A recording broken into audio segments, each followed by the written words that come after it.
La tarde, y en un rincón de la ciudad, en un pequeño jardín, alguien cuenta una historia, reflexiona en voz baja o conversa, paseándose bajo los árboles. Es hora de volver a casa, bajar la velocidad y darle tiempo al tiempo. Christian Warnken nos abre la verja de su jardín para que respiremos aire puro y oxigenemos el espíritu.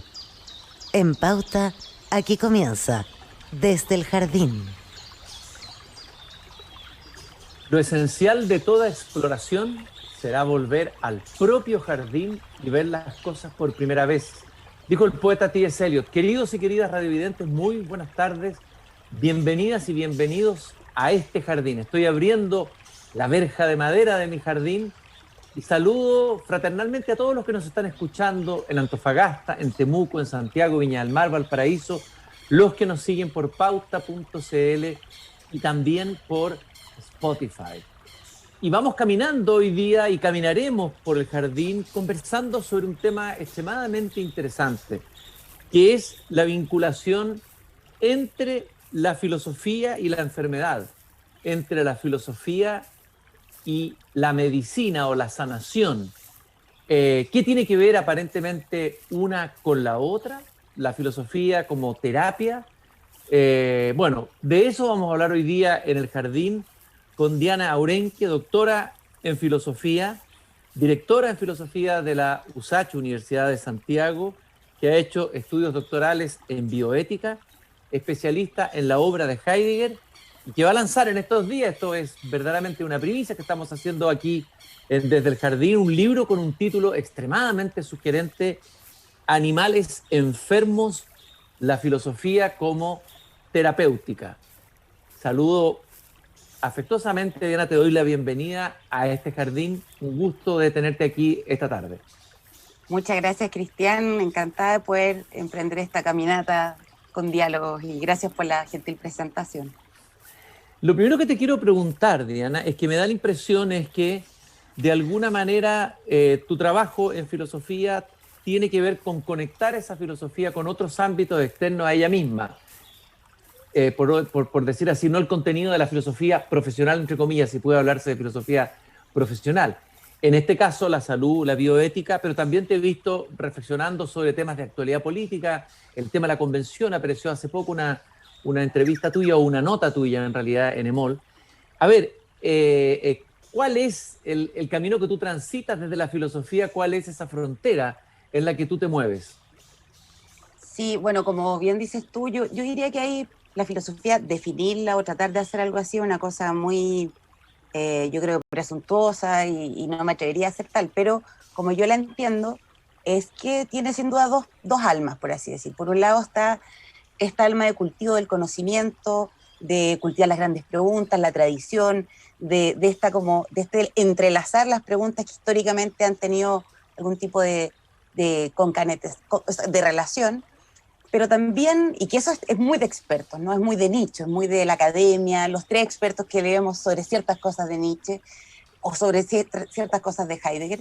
Pero la filosofía también tiene algo que yo creo que es mucho más plural, y que es precisamente que es la disciplina que de una u otra forma permite una realización que no es a todos posible. Es decir, la filosofía es una posibilidad que yo creo que habita en cada uno de nosotros, y en ese sentido la academia explora una forma en la cual nosotros podemos cultivar la filosofía con la lectura, interpretación de textos, fuentes, pero también hay una forma de la filosofía que tiene que ver con una actitud reflexiva, crítica, pendiente de lo que nos rodea, y ahí la filosofía puede estar básicamente en todos. Quizás de ahí se explique un poco mi curiosidad y mi necesidad también de estar ahí como en lo público. Ahora, y tú lo dices al comienzo de tu libro Animales Enfermos, mucha gente dice, esta es mi filosofía, dice, es mi filosofía de vida, pero tú te levantas y dices, no, ahí hay una confusión, no confundamos las cosas.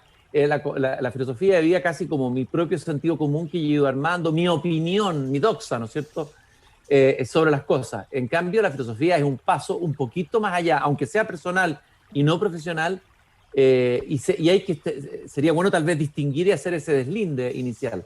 Sí, eso yo creo que es clave. A mí desde que, bueno, empecé a entender qué era esto de la filosofía, me empezó a irritar mucho cada vez que veía en distintos, no sé, como publicidad de distintas empresas, esto de, esta es nuestra filosofía o esta es mi filosofía de vida. Y yo decía, ¿por qué nadie dice esto es mi física, mi matemática? Y en el fondo, claro, ahí algo se confunde. Y es que si bien la filosofía, como decía algo, tiene que ver con algo muy íntimo que ocurre, que es la soledad del pensamiento, es el poder usar esto del logos, ¿no? Esta conversación que uno tiene y dice este argumento se sostiene o no. Eso es muy insolitario y es algo que tiene algo de intimidad, de personal, pero al mismo tiempo no es simplemente una opinión, no es simplemente cualquier, digamos, forma en la cual yo me percibo al mundo. O sea, eso es lo que la filosofía de un principio, desde los griegos, trataron de decir. La filosofía no es solamente opinar sobre algo, sino que exista bajo esa, al principio quizás opinión, algo así como un fundamento más grande, con validez general, por eso se habla de la metafísica, ¿no? Esto de el ser, o sea, lo más universal, que de una u otra forma tenga lugar en todo lo particular. Entonces, no es jamás algo que se legitime por la autoridad del emisor, de que yo digo esto y es mi opinión, sino que más bien tiene que tener algún tipo de fundamento. Y claro, a diferencia a lo mejor de la filosofía antigua, más especulativa, que en el fondo tenía otras herramientas y otras formas de encontrar y hacer las verdades, o refundarlas, o de llegar a eso como la verdad, en el fondo lo que con el tiempo hemos descubierto es a tomar otros argumentos también, no solo lo especulativo, sino también argumentos que vengan desde la empiria, desde la ciencia, y eso también enriquece la posición de los filósofos y las filósofas, me parece a mí. Diana, y hay un helenista francés que a mí me gusta mucho que se llama Pierre Hadot, que fue profesor de Michel Foucault y que acuñó la expresión, que fue bien polémica en su tiempo, la filosofía como ejercicio espiritual, porque los jesuitas sentían que esa expresión era propia de San Ignacio de Loyola, pero en realidad, dice Hadot, la filosofía en algún momento fue ejercicio espiritual y hay un periodo de la filosofía, entre las que están los estoicos o los epicúreos, en que están personajes como Marco Aurelio, escribió un libro sobre él, bueno, también Séneca en el mundo más hispánico, en que parece que la filosofía se preocupó de la vida cotidiana y en el fondo se constituyó en una suerte de autoayuda, pero autoayuda de nivel, de gran nivel. A ver, esa dimensión de la filosofía, ¿tú crees que se perdió en algún momento en la historia de la filosofía occidental y la reemplazó, por ejemplo, la religión? Y también la reemplaza la autoayuda, pero tal vez la filosofía podría recuperar ese terreno que le fue propio en su origen. Sin duda, sin duda. Lo que tú mencionas podría uno ponerlo como la tradición de esto de la filosofía, como el arte de vivir, ¿no? La ars vivendi, que es una tradición que digamos, no era algo que fuera, por así decir, no relevante para la filosofía. O sea, desde un principio esto del conócete a ti mismo es una especie de receta vivencial, ¿no? El haz revisión, lo que después tú, no sé, San Agustín, las confesiones, que tú en tu libro también lo mencionas en un principio de una manera muy, muy clara, este revisarse permanentemente, pero al mismo tiempo como una especie de mandato, de instrucción para poder propiciar un buen vivir. O sea, Aristóteles, cuando nos define y nos entiende como seres humanos racionales, también es para poder decirnos cuál es la buena vida, la vida filosófica, la vida, por así decir, con un carácter que nos permita el justo medio, etcétera. Entonces, no era simplemente el saber por saber, sino el saber para poder tener una vida donde nos podamos realizar de la mejor forma. Esa vinculación en teoría y práctica, la filosofía la tuvo siempre. Pensemos también que los primeros filósofos, uno de mis favoritos, por cierto, es Alcmeón de Critona, porque fue el primero en definir al ser humano como racional en diferencia a los animales, pero también era médico. Entonces, a veces se nos olvida un poco que en un comienzo del pensar y la realidad estaban vinculados los saberes. Y con el tiempo lo que tenemos es una filosofía que se ocupa de ciertos temas, va especializándose como todas las disciplinas, pero empieza a desconectarse un poco de esto que digo que tiene que ver con esto de dar herramientas para el buen vivir. La ética ocupa un poco eso, la religión ha ocupado ese nicho, hoy en día la medicina también lo ocupa, pero volver a entender que la filosofía también tiene un lugar para darnos herramientas, que no es el autoayuda en sentido de bestseller que tú mencionas, que no es ser feliz en 10 pasos. La filosofía probablemente va a decir, no, 10 pasos filosóficos para complicarnos más, pero estar mejor de alguna otra forma. Ahí creo que la filosofía tiene un campo gigantesco y creo que vamos en función de buscar y recuperar esas indicaciones dietéticas, así como terapéuticas. Tú te has dedicado a temas de la bioética, bioética desde la filosofía. Bueno, Nietzsche de alguna manera también reflexiona cuando habla, por ejemplo, de la gran salud, por ahí, ¿no? El concepto de gran salud, que habría que tratar de que tal vez nos podrías dar algunas pistas o vislumbres de eso, y de alguna manera uno tiende a sentir que Nietzsche se va convirtiendo también con su escritura en una especie de terapeuta, o sea, su escritura es terapéutica, su filosofía es terapéutica. A ver, ¿qué has encontrado tú en Nietzsche que tenga que ver con este tema fascinante que es la salud, la enfermedad, la medicina, etcétera? Sí, qué bueno que me lo preguntas, Cristian. Nietzsche es un filósofo que se conoce por muchas cosas, sobre todo en Chile o en el mundo, pero no tanto justamente por su relación con la medicina, porque aparte de este gran concepto que tú mencionas, la gran salud, hay un montón de otras cosas donde él mismo también dice, yo desde en el periodo llamado fisiológico, que es el tercer periodo de él, más hacia el final, dice algo así como, yo no he hecho más que fisiología. Y con eso de fisiología, él se refiere a una medicina, es decir, cuando él propone grandes ideas como la voluntad de poder, que es decir, en el fondo, el entender que los organismos para poder permanecer en la existencia no nos interesa solo el vivir, sino de una otra forma crecer, poderío, trascenderse, como nuevos desafíos y aventuras. Él dice, eso es en realidad algo que no parte de una idea, sino que es más bien una fuerza, una potencia vital, algo que viene como desde el cuerpo, que se impone. Entonces, cuando Nietzsche, como digo, tiene toda esta cosa de dedicarse a explicar qué es esto de la filosofía y la relación con la medicina, por varias cosas. O sea, él no solamente fue un filósofo muy enfermo, sino que al mismo tiempo su enfermedad, porque era medio ciego, tenía migrañas constantemente, una serie de cosas que sufrió desde siempre, él de una otra forma ofrece un planteamiento que yo creo que es muy contemporáneo, donde dice, no importa realmente el cuerpo anatómico, biológico, sino que lo que importa es cómo tú te apropias del cuerpo y haces de él tu salud. Ese planteamiento es tremendamente terapéutico, porque de una otra forma no es realmente relevante si uno nació con una ceguera, con un brazo más corto que el otro, con ciertos cuerpos atípicos, que hoy en día es un tema tan importante de considerar, sino que lo que importa es cómo yo de ese cuerpo atípico quizás realmente hago una fortaleza y construyo un orgullo. Eso para él es salud. Y bueno, Que es podría un hablar de poco, muchas más otras cosas, claro, pero que eso es lo que ha quedado como un cliché de la idea de que lo que no te mata te hace más fuerte, ¿no es así? es que no es tan clichéado porque, o sea, él lo plantea en dos textos distintos, en su Ecce Homo y en otro lugar donde reaparece también.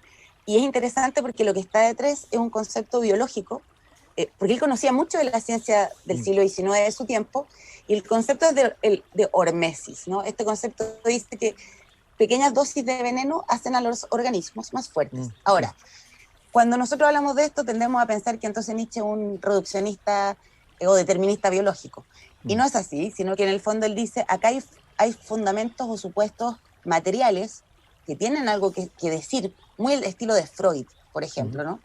Pero de una u otra forma son interpretados y tienen un lugar en el mundo cultural humano que obviamente es distinto, no es como que uno condicione a cómo somos moralmente, pero no es tan distinto, por así decir, la moral desde ciertos impulsos biológicos o pulsiones que también habitan en nosotros, en tanto animales.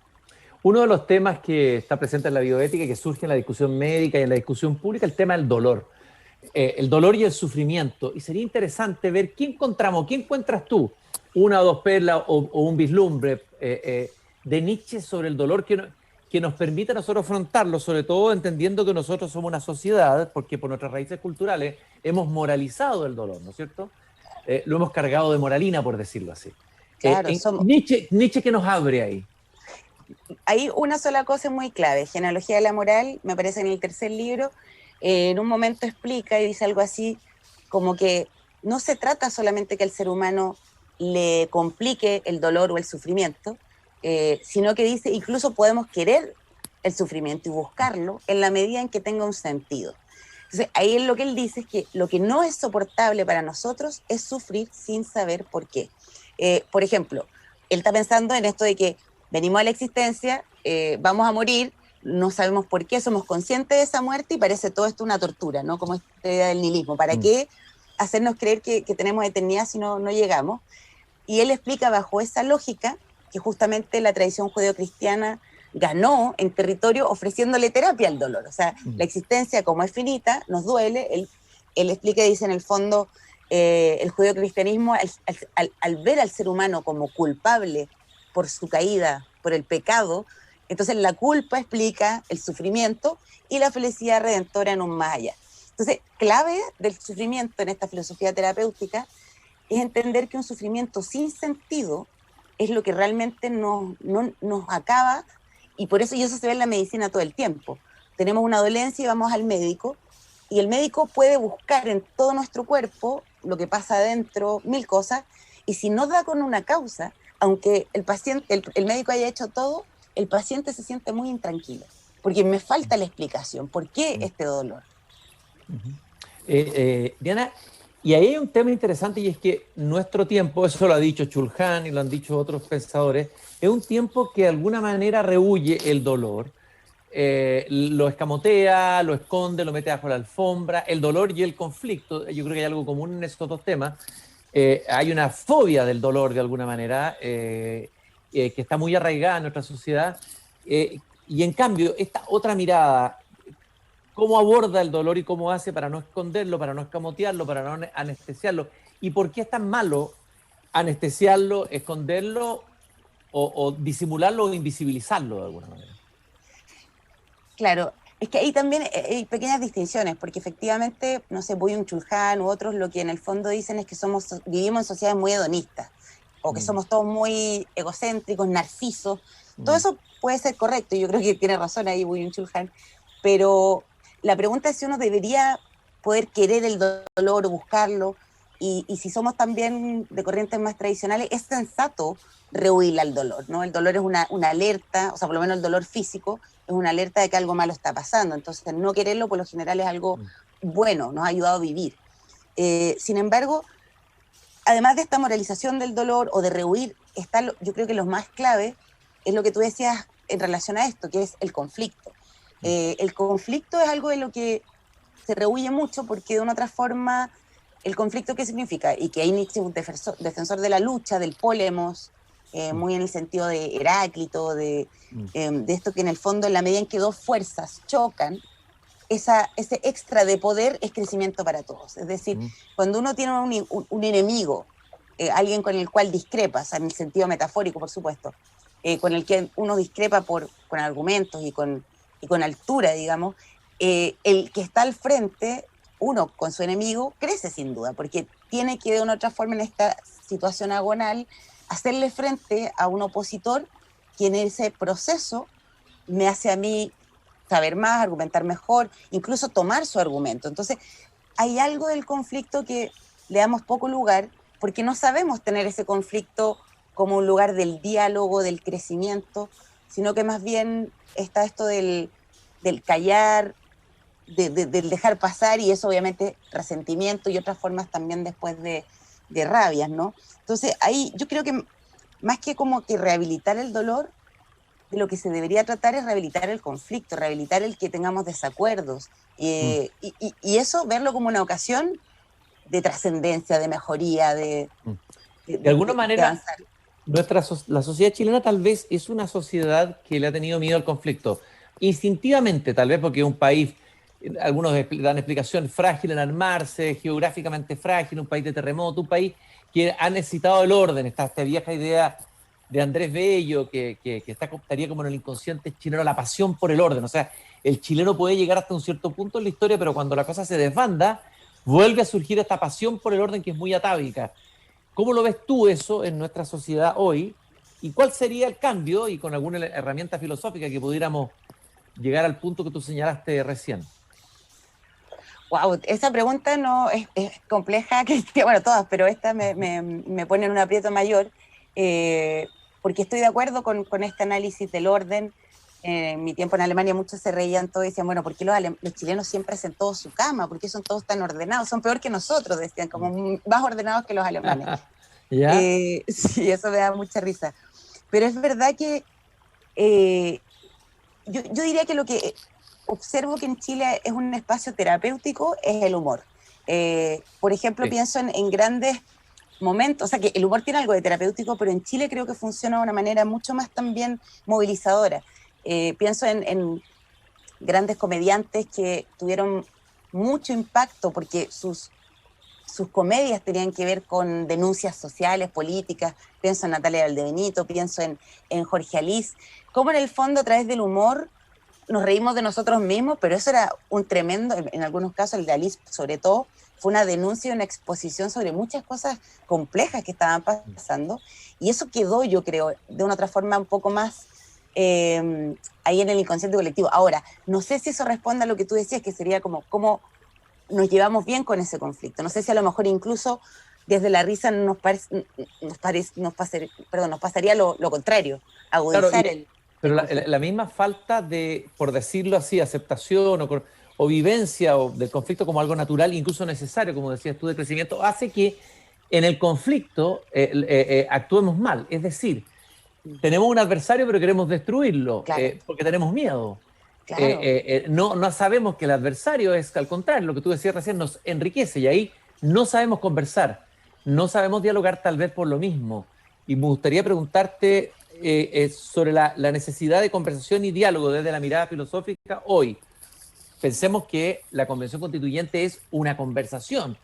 Ese es el género que predomina ahí y debiera estar todo el país conversando y teniendo una gran conversación. Creo que en ese sentido la conversación puede ser una gran oportunidad, pero a veces terminamos en peleas, rencillas, cosas chicas, tal vez porque escapamos, Claro. porque no sabemos entender que podemos tener posiciones distintas y bueno, etcétera.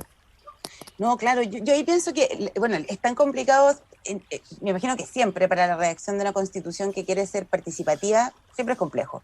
Pero además una donde tiene un país que justamente no tiene esta cultura de la conversación arraigada en los colegios o Mm. formación ciudadana, o sea, eso se perdió por mucho tiempo. Y además también con visiones de país que todavía nunca se han encontrado, o sea, por primera vez está pasando que yo creo que los chilenos y chilenas se están encontrando y de nuevo, las diferencias también de mundos, de educación, de cultura, de creencias, son bastante abismales en algunos casos. Entonces pueden juntarse 7 personas y en realidad todas estar hablando de cosas muy distintas. Entonces yo creo que lo primero en todo diálogo es saber, es como pues, una especie como de hacer un glosario común, y eso es lento, es decir, bueno, cuando hablamos de libertad, entendemos por libertad más o menos esto, ¿estamos de acuerdo? ¿No? Y quizás de esas 7 versiones, no van a estar las 7, porque algunas se van a contradecir, pero tenemos que aprender esta palabra que, bueno, no gusta mucho, pero como los intransables, ¿no? Esos 3 o 4 temas que no son transables por esas 7 posiciones. Y yo creo que esa es la búsqueda de un verdadero diálogo. Más que yo defender mi posición, convencerte a ti, es también convencerme a mí, quizás hacer el ejercicio por el otro lado, de que yo no puedo renunciar y que yo no puedo aceptar. Y quizás desde ahí empezar a quedarnos con eso que queda entre medio y tratar de argumentar no solo con posiciones, sino también con argumentos de experiencia internacional, de evidencia comparada científica. Ese tipo de cosas pueden ayudar. Pero en general hay que decir, Cristian, y en esto, por mucho cariño y respeto que le tengo a Habermas, la discusión racional es un ideal y se mantiene un ideal. Mm. Incluso yo creo que en sociedades tremendamente educadas, con más cultura de diálogo, la sociedad alemana, por así decir, tampoco ocurre que todos los ciudadanos se sienten y lleguen a acuerdos rápidamente. Algunos están ahí y continúan, otros se desentienden, otros no sabemos y otros abiertamente están cada vez más al lado de una derecha, como pasa en algunos lugares de Europa. Entonces, es complicado, no hay fórmula. Diana, no podemos dejar de hablar en los últimos minutos que nos quedan de dar un pequeño anticipo de este libro que yo dije que tenía un título muy sugerente, Animales enfermos, la filosofía como terapéutica. Tú señalas en la introducción al libro que este no es un libro para expertos en filosofía o en ciertas disciplinas filosóficas, sino para un público que interesado pueda leerlo. Y el tema más de fondo, que me parece muy interesante, es esta idea de que en el fondo el ser humano es una enfermedad, o sea, es un tipo de enfermedad muy particular, ¿no? Y de alguna manera me da la impresión, me lo tendrás que decir tú, porque yo estoy recién empezando a leerlo y ya me agarró rápido, en el primer capítulo, los primeros dos capítulos, ¿qué tipo de enfermedad somos? ¿Qué nos dice Nietzsche sobre esto? No sé si Heidegger nos dirá algo sobre esto u otros filósofos nos dicen algo sobre este tema. Sí, bueno, me encanta que tengas el interés de continuar leyéndolo. Sí, bueno, el título viene tomado, prestado, lo digo hoy también, de una frase también de la genealogía de la moral de Nietzsche, cuando dice el ser humano es el animal enfermo. Y pone o destaca el él, o sea que no hay otro animal enfermo del tipo como el ser humano. Y luego un poco explica, y curiosamente, porque dice nunca he visto uno más necesitado de otro, más dependiente de la técnica, bueno, dice un montón de cosas, pero termina y dice, bueno, pero es el maravilloso animal enfermo. Entonces, esta forma en la cual nosotros, cuando decimos algo de enfermo, normalmente es negativo, tiene una carencia, le falta algo. En el caso del ser humano, la enfermedad tiene que ver con ciertas carencias, digamos, de poder, como otros animales, otros mamíferos, subsistir sin otros, sin la necesidad de cultura, sin ética, sin técnica. Los animales no requieren de este tipo de construcciones y en ese sentido son sanos, están en la naturaleza más sanamente, pero gracias a esa enfermedad que, por así decir, que es la biológica, tenemos la maravilla de toda la creación que es propiamente humana. Cultura, técnica, todo este aseguramiento de la existencia. Entonces, y filosofía, por supuesto, también. Entonces, en ese sentido es el ser humano enfermo, un animal como otros, pero más enfermo que nuestros parientes mamíferos, pero por esa enfermedad creamos el espíritu, creamos la religión y todas estas cosas que vienen un poco a salvarnos del puro morir, probablemente recién nacidos cuando si estuviéramos en la naturaleza. Somos Esto de una especie mirar, de muy mala calidad, eso quiero decir, como desde el claro, punto de vista biológico. claro, totalmente, una falla, uno podría decir hasta de la biología, que hace más débil a un hombre tan débil para poder competir en la naturaleza, que tiene que crear esta segunda naturaleza que es la cultura, el pensamiento, Exacto. etcétera. Ahora, esta idea de qué enfermos somos, yo creo que Nietzsche podría venir de Montaigne, del ensayista Michel de Montaigne, cuando él dice, qué extraño monstruo soy, dice él, en esta capacidad extraordinaria de autoobservación, y empieza a decir, bueno, tengo una parte angélica y una parte demoníaca, me levanto en la mañana de buen ánimo, en la tarde puedo ser un monstruo. ¿Qué monstruo soy? ¿Qué clase de monstruo soy? Dice Montaigne. Tal vez ahí está en germen lo que va a desarrollar después Nietzsche. Está muy, muy relacionado, pues él también después en Zaratustra dice algo así como el ser humano es un montón de luchas y un pastor, o sea, esta idea de que estamos, de nuevo, el tema del conflicto, permanentemente en conflictos, de que nunca está Diana Urenque como una y no separada, sino que hay muchas Dianas que están en conflictos permanentes, ¿no? De que quiero hacer esto, y eso Nietzsche lo observa muy bien y dice, Dianas que quieren, o personas que quieren ciertos ideales, pero sus pulsiones o su vida, su inclinación son otras. Entonces, evidentemente el conflicto es algo que nos habita y en ese sentido la enfermedad podríamos decir que tiene que ver con eso. O sea, el más sano, y me acordaba mientras decías todo esto, de una frase muy linda de Hans Blumenberg que decía, el ser humano es la improbabilidad en carne y hueso, ¿no?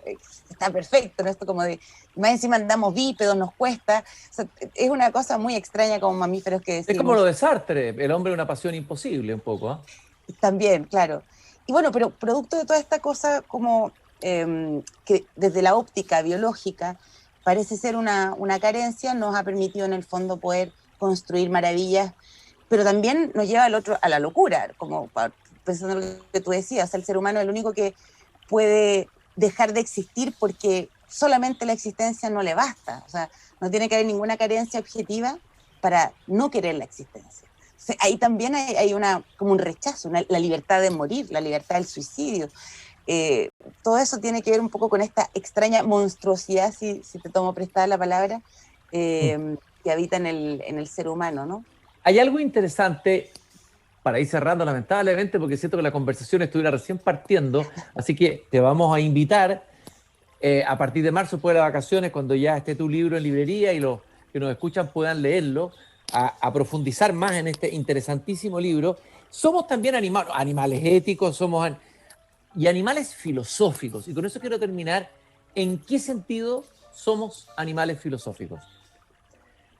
Animales filosóficos porque precisamente diría la necesidad de encontrar sentido en lo absurdo, no sentido enlodado, esta capacidad de separarnos, de dejar de estar en las ocupaciones permanentes y en algún momento sentir que o está todo perfecto o no está perfecto, esa interrupción de la inmediatez de la ocupación, eso nos hace absolutamente animales filosóficos, el estar a veces siempre un poco abiertos hacia lo otro, hacia el mundo. Bestias filosóficas, como citas tú a alguien ahí. A Nietzsche. Sí. De nuevo, el gran Nietzsche. Mucho Nietzsche, mucho Heidegger va a encontrar ahí. El gran enfermo y el gran médico es Nietzsche, ¿no? El gran convaleciente y el gran médico también, el gran sanador, ¿no? Lo último que quería preguntarte, tú hablabas de las luchas a la sombra. Bueno, de alguna manera esta, lectura filosófica o actividad filosófica que podemos ejercer nosotros mismos con nuestra propia vida, nos puede hacer abrazar, esto es lo interesante, nuestras sombras, pues eso lo dijo Jung en clave psicoanalítica, nuestras luchas, nuestra agonós, nuestra agonía, o sea, no solo querer lo luminoso y lo bueno que somos, sino que también lo terrible, lo doloroso, lo fuerte, lo abismal que también somos, ¿no? Claro, yo diría que esa es finalmente una de las cosas como de la enseñanza terapéutica más fuerte de Nietzsche, es la idea del amor fati, amor al destino. Es decir, no importa lo oscuro, complejo, el cuerpo, todas estas cosas que pueden ser negativas ante los ojos de la mayoría del uno heideggeriano, y sin embargo me asumo en mis condiciones con orgullo. No con un orgullo por sobre los demás o como se pueda malinterpretar, sino más bien con esta respuesta al genio que viene y dice, ¿te gustaría esta vida 1.000 veces? Sí, 1.000 veces. Ese orgullo permite reconciliarse con lugares que uno a veces por distintas razones no los acepta. Entonces, desde ahí también obviamente hay afirmación a la propia vida y desde esa alegría del propio vivir se contagia la alegría para los otros. Yo creo que ese es el mensaje también que está detrás de Nietzsche y yo espero que en el libro algo quede un poquitito ahí como terapéuticamente para quienes lo lean. Diana, ¿cuándo va a estar este libro editado, disponible, distribuido?